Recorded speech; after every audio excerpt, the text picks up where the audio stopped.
I'm planning a trip with your grandparents. What about you? Do you have any plans? I called my son Anthony after receiving an invitation from my in-laws to join them on a vacation. Well, I have practice. You all should go and have fun. Isn't this trip a bit out of the ordinary? Are you okay, Mom? I'll manage. I'll bring you back a souvenir, so work hard at your practice. Influenced by me, Anson has always been passionate about marathon running. He even earned a college scholarship for it. Though his university is nearby, he stays in the dorms to save on commuting time and only comes home during long holidays. I knew he couldn't join the trip, but I thought I should at least ask. His response was exactly what I expected. My name is Flora, a 46-year-old working woman. My husband Steve is 4 years older than me and was once my boss. He is a competent man, and I respect him. After our marriage and the birth of our son, we built a happy family. Yet somewhere along the way, our relationship began to break down. The root cause? My husband's parents, especially his mother, who had a problem with me from the moment we got married and has been bullying me ever since. In the beginning, Steve would stand up for me, and because we lived far away from his parents, we seldom met them and managed to get by.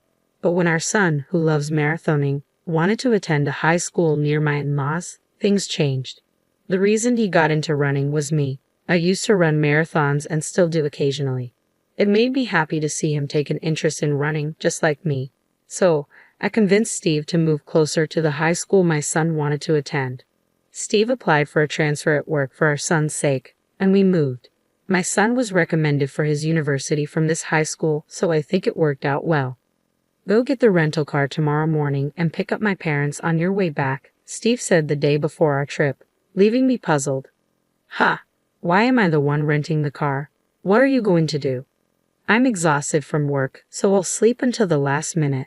Once you pick up my parents, come back, and I'll take over from there. It's on the way to our destination anyway. I understood his logic, but if anything, I was even more drained.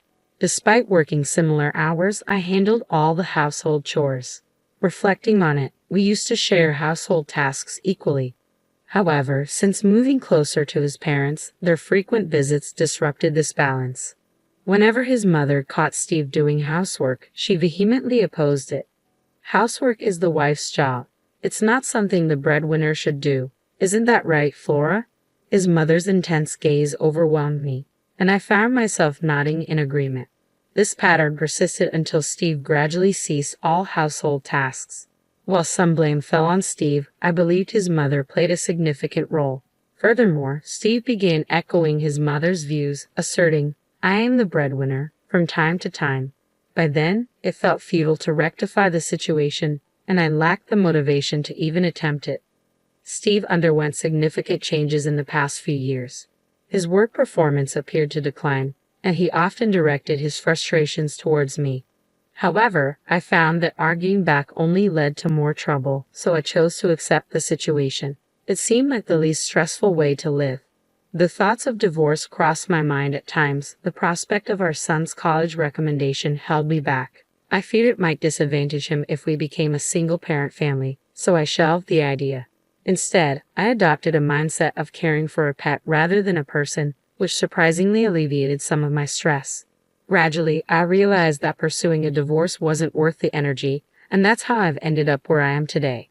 The reason I agreed to this trip was simple. It was to a resort I adored. I knew I could have a fantastic time, even if I ended up exploring alone. Frankly, I was prepared to do things separately from my in-laws and husband, if need be.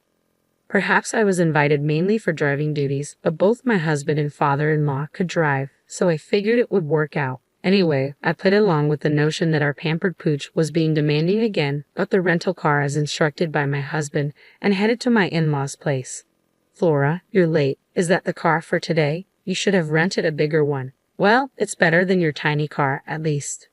The car we typically use is one I bought myself. Given that I commute to work, I naturally assumed I'd be its primary user, having paid for it out of my own pocket. We don't venture out of town often, and I figured a compact car would suffice. Besides, I was smitten with its interior design and color, so I made the purchase. Yet my husband would help himself to it without asking and even chauffeur his parents around in it. To make matters worse, my in-laws criticized the car's size and treated me as if I could only afford a modest vehicle. I suggested they use my father-in-law's car for the trip, but he was reluctant to let others drive it and didn't want to take on the entire driving responsibility himself. Consequently, we opted to rent a car. However, I wasn't consulted about any of this. I merely discovered I'd be responsible for picking up the rental car and driving it, with them comfortably settled in the back seat. It left me tempted to suggest they handle their own transportation. To put it simply, they're exhausting. In the end, despite my husband's initial promise to share the driving duties, he slept for the entire journey. My father-in-law refused to drive unless it was his own car, leaving me to navigate the entire trip to our destination. With my husband dozing in the passenger seat, my father-in-law incessantly criticized my driving. He'd nitpick, suggesting turns after it was too late or questioning my decisions at traffic lights. It was nothing but needless stress. Adding to the chorus, my mother-in-law chimed in, disparaging my driving skills. I found it particularly irksome to be critiqued by someone who couldn't drive herself, especially when compared to my father-in-law, who had been involved in numerous accidents. Despite suggestions for him to relinquish his license, my mother-in-law stubbornly insisted he was merely unlucky and a proficient driver. Well, I had no desire to be chauffeured by him anyway. I didn't mind taking the wheel, but I wished they'd refrain from constant interference. Upon arriving at our destination, my husband finally stirred from his slumber. Exhausted from a day spent in the car, we obliged my in-law's suggestion to unwind at the hotel, opting to forego any outdoor activities. I relished the opportunity to unwind, taking a dip in the pool and leisurely exploring the hotel grounds. It was a satisfying way to spend the day. Following a delicious dinner and a relaxing visit to the spa, I returned to our room to find my husband already fast asleep. I wasn't sure what my in-laws were up to in the adjacent room, but they were likely fast asleep. After enjoying a beer in our room, I settled into bed. When I awoke to the crisp morning air, my husband was still sound asleep. With some time before breakfast, I decided to take a leisurely stroll. However, upon my return, I was met with an unthinkable sight. My husband was nowhere to be found, and his belongings were missing too. Frantically, I searched the room and even attempted to reach my in-laws next door, but there was no response. At the front desk, I learned they had already finished breakfast an hour earlier than I had been told. It seemed they had left me behind. Additionally, I was left to settle the checkout process alone. Was my mother-in-law's offer to cover our stay just a ruse? Left with no alternative, I settled the bills for both rooms and departed the hotel, only to find there was no car awaiting me. Lost in contemplation about my next move, my phone suddenly rang. It was my mother-in-law. Where are you now?" I inquired, puzzled by the situation. My mother-in-law chuckled in response. "Just enjoying some quality family time since we're on vacation." "Ah, I see. But then why didn't you all just go together from the beginning instead of leaving me behind?" I couldn't help but ask. "Well, Flora, you did express interest in joining us, didn't you? That's why we decided to bring you along," she replied casually. I recalled mentioning my desire to visit this resort while casually watching TV with my husband. Was that what he remembered?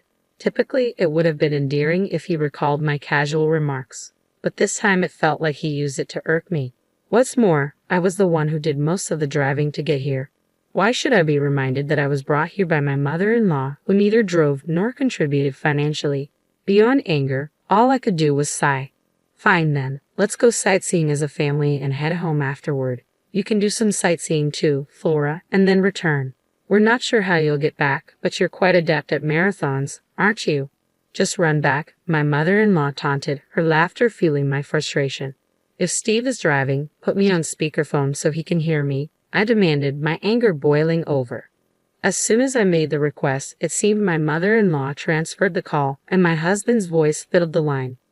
"Good morning. You were eager to come here, weren't you? Take it easy today, but remember we have laundry from the trip to tackle. Make sure it's washed by tomorrow morning," he chimed, sounding cheerful. But any warmth I once felt for him had dissipated. "Do your own laundry," I retorted sharply. "Hey, that's not a nice way to speak. As the breadwinner, I'm advising you to relax today. You should be thanking me," he replied. "Oh, the breadwinner. Don't worry, this will be the last time we see each other. Well, you've mostly seen me asleep, I countered, my tone laced with finality. What do you mean? He asked, clearly puzzled. We need to head back home today. There's laundry and house cleaning waiting for us, my husband declared. Yeah, that's exactly why I'm not going back, I responded firmly. What do you mean? His voice quivered with uncertainty. I'm filing for divorce. Remember 6 months ago when you told me you met your soulmate, your childhood friend, and you were planning to marry her? The one who moved back to your hometown after her divorce. I reminded him, feeling a surge of emotion. It had been about 6 months since I confronted my husband, sensing something was amiss, and he confessed. He had reconnected with his childhood friend and believed she was his true love. He wanted to divorce me and marry her to support her and her child as a single mother.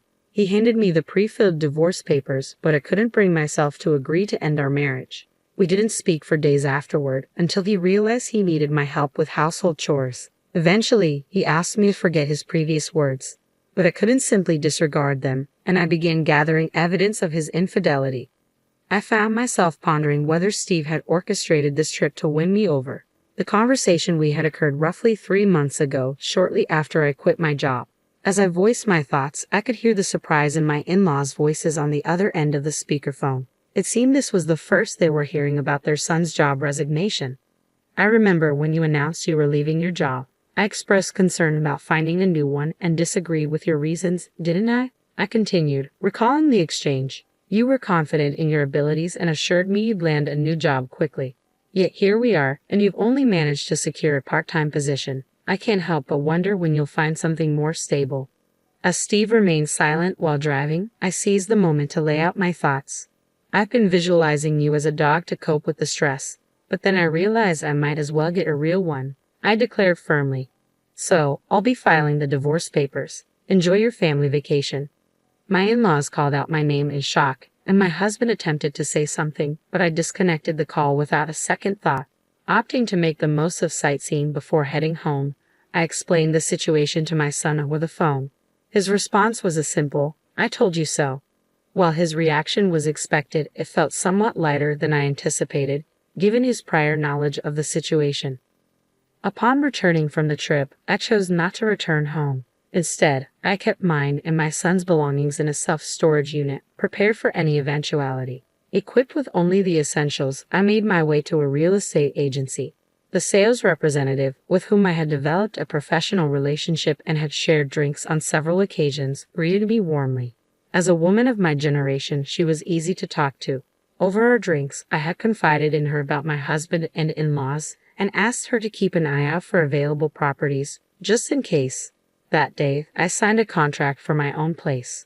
With the security of my new home, I felt a sense of relief and proceeded to submit the divorce papers at the city hall, where the process proceeded without any issue. Finally, I decided to return the numerous calls my ex-husband had made. "Hello," I began, my voice steady. "The divorce papers have been accepted. We are now officially strangers." My husband's panicked voice reverberated through the phone. "Are you serious about the divorce? I ended things with her. It's just you now. You didn't like me looking at other women, right? Well, now I'm only focused on you. Please come back without any worries." But his words only elicited disgust from me. "Huh? What are you talking about? I never aimed to please you in the first place. And you didn't end things with her, did you? You were dumped because you couldn't find a job and you had no money, correct?" As it turned out, my husband's mistress was acquainted with the sales representative who had helped us find our new place. What a small world. She had listened to my husband's mistress's complaints about him, claiming to be his current girlfriend. Apparently, after he quit his job and started working part-time, she saw no reason to stay with him and ended things. But a fling is just a fling. I'll definitely be seeking compensation. That's correct. Even though they've split up now, the fact remains that he cheated, and there's evidence. Compensation. I already told you we broke up. It's just you now. At this point, I could only let out a sigh.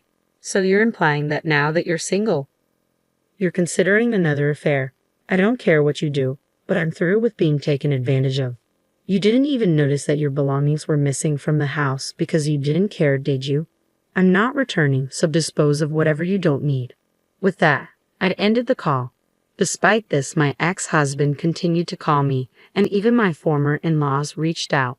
But of course, I have no intention of returning to that house. My ex-husband still hasn't found a job, can't afford the rent, and has moved back in with his parents. Meanwhile, my ex-father-in-law continues to drive recklessly and recently crashed into a neighbor's fence with my ex-mother-in-law in the car. Thankfully, no one was injured, but they lacked property insurance and had to borrow money to cover the repair costs. All of this was detailed in an email that my ex-husband continued to send me. I find his misfortune somewhat amusing. While I don't respond, I haven't blocked his emails either, quietly enjoying the spectacle. After moving to a pet-friendly property, I welcomed a small dog into my life and discovered that I found more joy in caring for a pet than for people. My son, concerned about my solitude, has begun visiting on weekends, a shift from his previous pattern of only coming during extended holidays. Each day is now filled with fulfillment. Perhaps this weekend, I'll revisit that resort town for the first time in a while.